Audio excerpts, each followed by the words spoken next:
हमारे खास मुलाकात कार्यक्रम में आज हमारे साथ DSSI के संरक्षक व उद्योग से जुड़े गोविंद राम जी मित्तल साहब हैं। गोविंद राम जी मित्तल का नाम शायद कोई हो जो नहीं जानता हो। उद्योग के क्षेत्र में, उद्योग के विकास में इनकी अहम भूमिका हमारी हाड़ौती में रही है। आज हम उद्योगों से संबंधित जो समस्याएं हैं उद्यमियों की, उसके बारे में भी जानेंगे और साथ ही उद्योगों को बढ़ावा देने के लिए इनकी सरकार से हमेशा क्या मांग रहती है, ये सब आज हम गोविंद राम जी मित्तल साहब से विस्तार से चर्चा करेंगे। गोविंद राम जी हमारे स्टूडियो में पधारे हैं, हम इनका बहुत तहे दिल से स्वागत करते हैं। Thank you.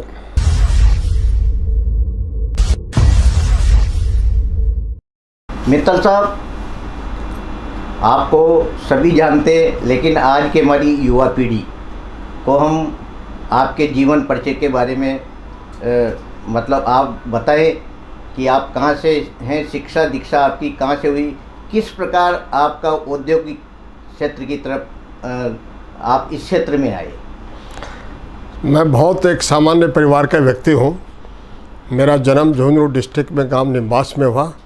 1944 में मेरा जन्म हुआ था। उसके बाद में जो मेरी प्राइमरी शिक्षा थी वो गांव में ही हमारे स्कूल था। उसके बाद में सूरजगढ़, हमारा जो पिलानी के पास में एक सबर्ब एरिया है जी, वहाँ से मैंने मैट्रिकुलेट किया और कोटा पॉलिटेक्निक से मैंने 1966 में डिप्लोमा इन मैकेनिकल इंजीनियरिंग करने के बाद में मैं उद्योग जगत से जुड़ गया। लगभग मुझे उसी समय से जुड़ाव से आज तक लगभग 58 वर्ष का मुझे एक बड़ा लंबा एक्सपीरियंस है उद्योगों का जो है।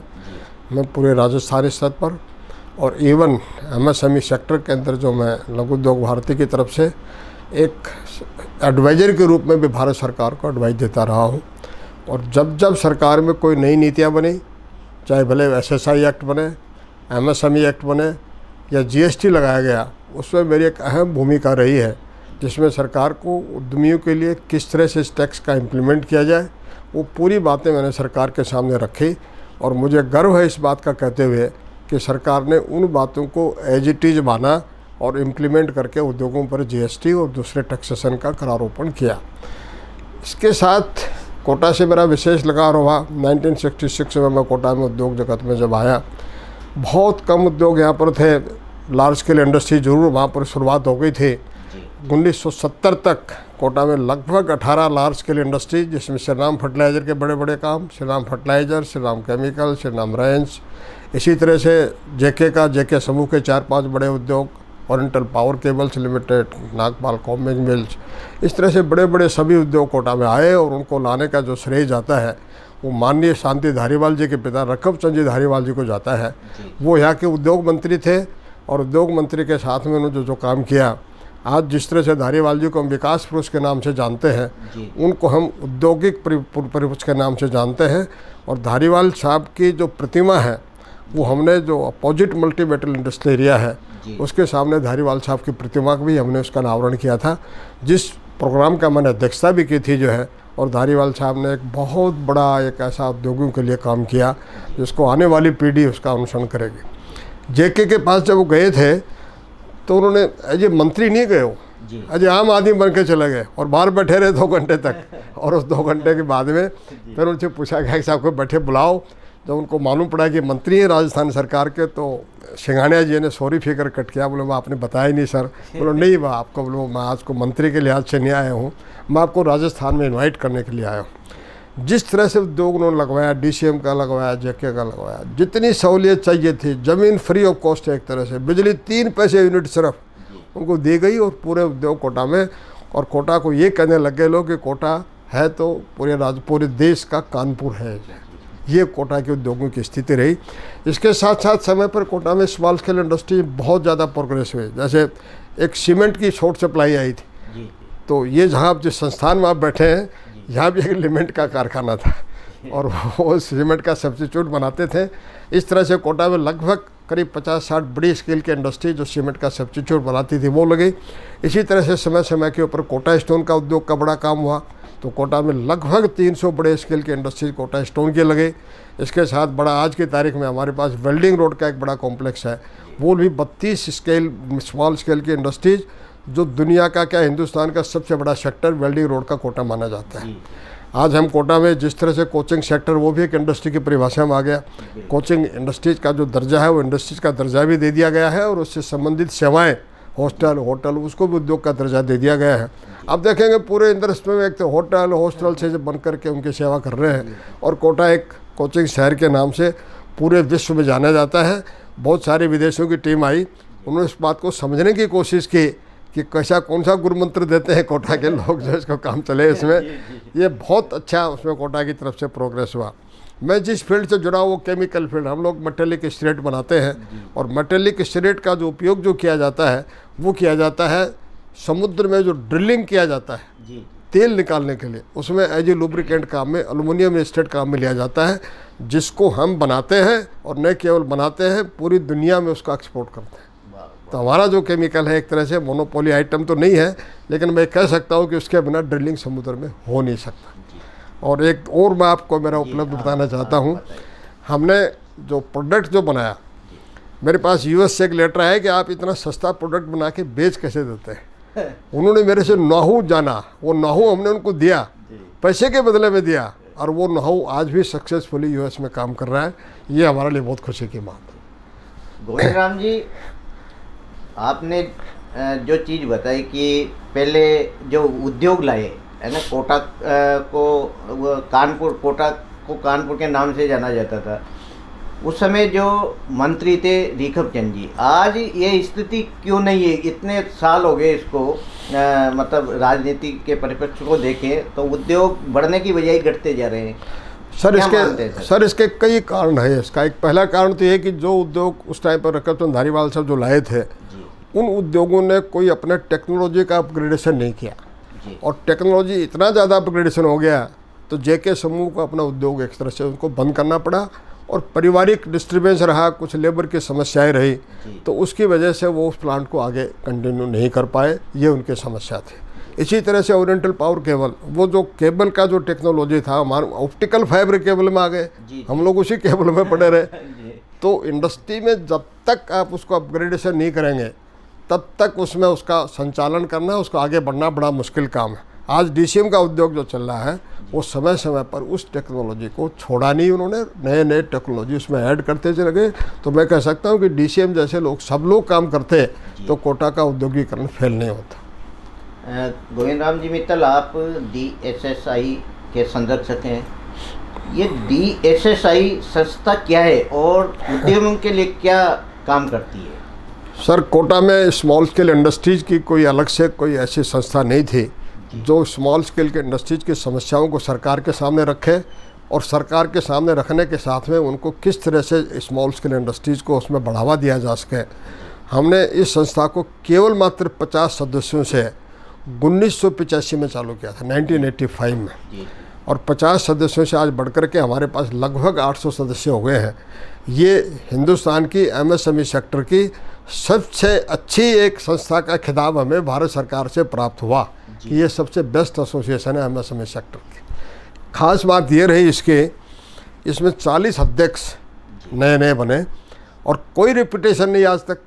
हर साल नया अध्यक्ष, हर साल नई कार्यकारिणी। एक अनूठा एग्जाम्पल है। राजनीतिक लोगों को मैं कई बार कहता हूँ कि हमारे संविधान की आप नकल कर लें तो शायद आपके भी ये व्यवस्था हो सकती है, इससे आप आगे बढ़ सकते हैं। तो हमारी संस्था एक यूनिक संस्था मानी जाती है। सरकार में हर स्तर के ऊपर जहाँ जो उद्योगों की समस्या आती है, उद्योगों के साथ दीवार बन के खड़ी हो जाती है, और आज पूरे के पूरे उद्यमी जो हमारे पास जो लग रहे हैं, एकजुट होकर के सब काम कर रहे हैं। मित्तल साहब, जो इस जिले की जितनी भी इंडस्ट्री है, चाहे कोटा स्टोन लो, रामगंज मंडी वगैरह, सब इसी आपके संस्थान से जुड़ी हुई है। करीब सब हमारे से जुड़े हुए हैं। अगर उनकी संस्था कोई दूसरी वहाँ बनी भी होती है लोकल, तो हमारे सदस्य बन जाते हैं। तो एक तरह से डायरेक्टली इनडायरेक्टली हमारे से सब जुड़े रहते हैं, और हमारी संस्था को एक तरह से नॉलेज बैंक कहा जाता है पूरे देश में। अगर किसी को कोई चीज़ जाननी होती है तो हमारी संस्था को डायरेक्ट क्या तो मुझे फ़ोन करता है, जो हमारे देश सेक्रेटरी उनको फ़ोन करता है। अभी हमारे अमित सिंघल जी अध्यक्ष हैं, और आने वाले अध्यक्ष हमारे जो है महेश्वरी हैं, तो वो सब एक से एक ट्रेंड हो जाते हैं। और एक हमारा जो अध्यक्ष होता है उसको लगभग 5 साल का समय इसलिए मिलता है, 1 साल अध्यक्ष रहता है, 1 साल अध्यक्ष से पहले उसका कार्यकाल रहता है, और जब अध्यक्ष से जब रिटायर हो जाता है, जब 3 साल के लिए लगातार उसका संस्था का चुनाव कराना, संस्था की गतिविधियों को देखना, उससे जुड़ा रहता है। तो 5 साल तक तो एक्टिव रहना ही है उसको। लेकिन ये देखिए कि मेरे को आज 40 साल हो गए, 40 साल से मैं लगातार, चाहे भले अध्यक्ष नहीं हूँ, मैं फाउंडर प्रेसिडेंट हूँ, आज भी उतना ही जुड़ा हुआ हूँ जो पहले जुड़ा हुआ था। मित्तल साहब, हाड़ौती में मतलब उद्योग की विकास की अपार संभावनाएं, यहाँ बिजली है, पानी है, ग्रिड सिस्टम है, लेकिन फिर भी उद्योग कम क्यों होते जा रहे हैं? क्या मानते हैं आप इस पर? सर, मेरा एक सुझाव था सरकार को कि हाड़ौती को किस तरह से औद्योगिक हम नगरी में उसको और ज़्यादा बढ़ावा दे सकते हैं, कैसे औद्योगिक बढ़ावा दे सकते हैं। मैंने 3-4 सुझाव उनको दिए थे। एक सुझाव तो ये है कि हमारे पास जो भामाशाह मंडी है जी, वो एशिया की सबसे बड़ी मंडी है। ऐसी बड़ी मंडी एशिया में कोई नहीं है, हम नंबर 1 आते हैं। और उसके ऊपर जो प्रोडक्ट जो हमारे पास आते हैं, उसमें धनिया है, उसमें अलसी है, उसमें सरसों है, उसमें सोयाबीन है, गेहूँ है, सो मेनी थिंग्स। लाखों बोरी आना किसी मंडी में, लंबी लंबी 5-5 किलोमीटर की कतार लग जाना, एक बड़ी उपलब्धि हमारे सामने है। तो मैंने सरकार को सुझाव दिया था कि इंदौर में भारत सरकार ने एक रेडिएशन टेक्नोलॉजी का प्लांट लगाया है। उस टेक्नोलॉजी का मतलब ये होता है कि उस चीज़ को उस पैकिंग करने के बाद में उस मशीन के सामने गुजार देते हैं, और जब मशीन के सामने से गुजर जाती है तो वो चीज़ परफेक्ट हो जाती है, बैक्टीरिया फ्री हो जाती है, कोई एडिटिव अल्ट्रेशन करने की उसमें ज़रूरत नहीं है, कोई उसमें एडिटिव डालने की ज़रूरत नहीं है जो नुकसानदायक होते हैं। तो ये है प्लांट के लिए मैंने वैसे भी भारत सरकार में इस तरह का प्रस्ताव दे दिया है, राज्य सरकार को भी प्रस्ताव दे दिया है, और अखबारों के माध्यम से भी इस बात को हम काफ़ी प्रचार प्रसार कर रहे हैं कि अगर ये प्लांट हमारे पास लग जाता है तो हमारे पास लगभग 100 इकाई ऐसी होंगी जो अपने भामाशाह मंडी से जो आएंगे उसको एक्सपोर्ट करेंगे। दूसरा, हमारे पास कोटा स्टोन ग्रेनाइट, इसका प्रोसेसिंग का प्लांट, हमने कहा कि इसका क्लस्टर बना दीजिए आप। कोटा स्टोन का है, ग्रेनाइट का क्लस्टर बना देंगे तो बहुत बड़ा काम हमारे पास हो जाएगा। और तीसरे सबसे बड़ा स्पाइस पार्क बन जाए हमारे पास में, जिसमें इतने मसाले हमारे पास आते हैं, तो वो न केवल एक्सपोर्ट होगा बल्कि अपने देश की भी रिक्वायरमेंट से पूरी करेगा, और इसकी वजह से हमारा उद्योगीकरण फास्ट गति से दौड़ेगा एक तरह से। अभी हमको जो नए उद्योग जो आने वाले बता दूँ मैं, एमरोल्ड बैटरीज का उद्योग हमारे पास गुंदी एरिया में आ चुका है, लगभग 1500 करोड़ का इन्वेस्टमेंट करेगा। पीडीलाइट इंडस्ट्री जो फेविकॉल बना था वो उद्योग हमारे पास आ चुका है। इथेनॉल के कई प्लांट हमारे पास अभी लगने वाले हैं जो पेट्रोलियम के अंदर 10% बनाने का एक सब्स्टिट्यूट का काम करते हैं। इस तरह से बहुत सारे, और इससे पराली की समस्या दूर हो जाएगी हमारी, पोल्यूशन की सारी। तो ये सारी चीज़ें धीरे धीरे प्रोग्रेस कर रही हैं, और अभी जो सरकार आई है निश्चित रूप से इसमें बदलाव होगा पॉलिसी में, और काम करेंगे। मित्तल साहब, जो मेगा फूड पार्क जो कोटा में आया था, वो यहाँ से स्थापना जब सरकार ने की थी, यहाँ से जोधपुर चला गया, क्या कारण मानेंगे? सर, इसमें राजनीतिक कारण है। आपको पता है आईआईटी भी कोटा में आई थी आईआईटी भी कोटा से चले गई, लेकिन ये सब राजनीतिक कारणों से चली। वैसे मेगा फूड पार्क का अगर कोई इंटाइटल बनता है तो वो कोटा का बनता है, उसमें कोई बात नहीं इसमें। मित्तल साहब, दिल्ली मुंबई एक्सप्रेसवे यहाँ से गुजर रहा है कोटा से, तो नए क्लस्टर की क्या मतलब व्यवस्थाएं हैं? सर, कोटा के पास जो ये जिसको अपन एक्सप्रेस हाईवे कहें, जी, इसके 3 हमारे पास इनलेट हैं। सोगरिया के पास में है, चेचट के पास में है, और एक आगे है गोपालपुरा के पास में। जहाँ जहाँ एक्सप्रेस वे का इनलेट और एग्जिट बनता है वहाँ सरकारें अपने हिसाब से उसके ऊपर लॉजिस्टिक पार्क, इंडस्ट्रियल पार्क और दूसरे संस्थानों की एसीजेड जो ट्रेडिंग के बनते हैं उसकी पार्क की स्थापना की जाती है। हमारी सरकार निश्चित रूप से इसमें काम करना शुरू कर दिया है। अभी कर देना चाहिए था, हम लेट हो गए इस काम में। ये काम हमको 3-4 साल पहले करना चाहिए था इस स्टेज के ऊपर। कोई बात नहीं, देर आए दुरुस्त आए। निश्चित रूप से इसकी वजह से हमारा जो प्रोडक्ट का एक्सपोर्ट है, इम्पोर्ट है, यहाँ का प्रोडक्ट दूसरी जगह जाना है, ये समझिए कि एक तरह से कोटा जो है एक वापस कानपुर बनने की स्थिति में होगा। मित्तल साहब, कोटा स्टोन का यह बृहत उद्योग है और विदेशों में भी इसकी बहुत मांग है। बीच में ऐसा लगा था कि ये इसका दरातल नीचे आ गया है। आपके क्या प्रयास रहे सरकार से, टैक्स की या जीएसटी की, जो भी आपने प्रयास किए, क्या थे वो? सर, सबसे बड़ा प्रयास हमने एक रहा है जिसके ऊपर 18% और 28% जीएसटी था। उस टाइम पर हमने केंद्र सरकार को रिप्रेजेंट किया, इस पत्थर को उनके सामने रखा, उनको समझाया कि इसमें ये 18-28 का प्रोडक्ट नहीं है। सर आपको जानकर बहुत बड़ी खुशी होगी, 5% का टैक्स सरकार ने इस पर लगाया। इसकी वजह से कोटा को एक नया जीवन मिला, कोटा स्टोन को। एक बात तो ये बस। दूसरी, हमने जो इसमें जो मशीन्स जो काम में आती थी प्रोसेसिंग के लिए, एडवांस मशीन्स का ईजाद करके लगा दिया गया, जिसमें जो मशीन रोज़ाना तो 2-3 हज़ार फुट का जो प्रोडक्शन करती थी, आज वो 5-5 हज़ार फुट का प्रोडक्शन करने लग गई है। और उसमें लॉजिस्टिक सर्विसेज, अगर ये हमारा जिससे मैंने आपको बताया कि 3 जगह जो एक्सप्रेस वाई का इनलेट हमारा खुल रहा है, उसकी वजह से कोटा स्टोन को ऐसी गति मिलेगी कि पूरे देश में कोटा स्टोन छा जाएगा। मित्तल साहब, जो कोटा स्टोन की जो स्लेरी है, ये एक प्रदूषण का बहुत बड़ा कारण माना जाता है। तो आपकी संस्था के माध्यम से राज्य सरकार या भारत सरकार को कोई इसका उपयोग के लिए क्या आपने प्रस्ताव भेजा है? सर इसका इतना अच्छा हमने उपाय ढूंढ लिया है। एक तो हमने इसके ऊपर आधारित कुछ टाइल्स, कुछ ब्रिक्स बनाने का हमने एक छोटा कारखाना आप ही के पास में लगा दिया गया है। तो उसमें अभी रेगुलर प्रोडक्शन नहीं हो पाया, कुछ कारण रहे उसमें। एक तो रेगुलर प्रोडक्शन होने से काफ़ी सैलरी उसमें काम में जाएगी। दूसरा, हमने इसका सबसे अच्छा काम ये किया कि जो सीमेंट उद्योग जो लगे हुए हैं आसपास अपने, चाहे कोटा का कहें या मुड़क्का कहें, उन्होंने भी इस स्लरी को सीमेंट के रूप में बनाना, इसको क्लिंकर में फायर करके क्लिंकर बन जाता है और क्लिंकर बनने के बाद में इसका सीमेंट बन जाता है। तो इसको इसमें यूज हो गया। बल्कि हमारी स्थिति में मुझे ऐसा लगता है 2-1 साल के बाद में जिस तरह से फ्लाइयर्स का काम शॉर्ट सप्लाई हो गया, ऐसे स्लरी भी शॉर्ट सप्लाई हो जाएगी। मित्तल साहब, आपने उद्योगों के मामले में मतलब उद्यमियों के लिए बहुत कुछ किया है हाड़ौती के लिए। आने वाले समय में आपकी उद्यमियों के लिए क्या योजना है? सर मेरी आज जो नए जो उद्यमी हमारे पास जो आ रहे हैं, एक तो आईटी सेक्टर के बच्चे, कोटा का एक ये माना जाता है कोटा के अंदर आईटी सेक्टर के बच्चों का प्रोडक्ट है, बनाते हैं हम जो है, और पूरे देश में इसका नाम है कोटा का। तो आईटी सेक्टर के लिए हम प्रयासरत हैं, जिसमें एक आईटी सेक्टर का बड़ा उद्योग यहाँ पर आने की संभावना भी है। जो ही कोटा में उद्योग लगेगा तो लगभग हर साल 10,000 बच्चे उसमें काम करेंगे, हमारे आईटी सेक्टर के बच्चे।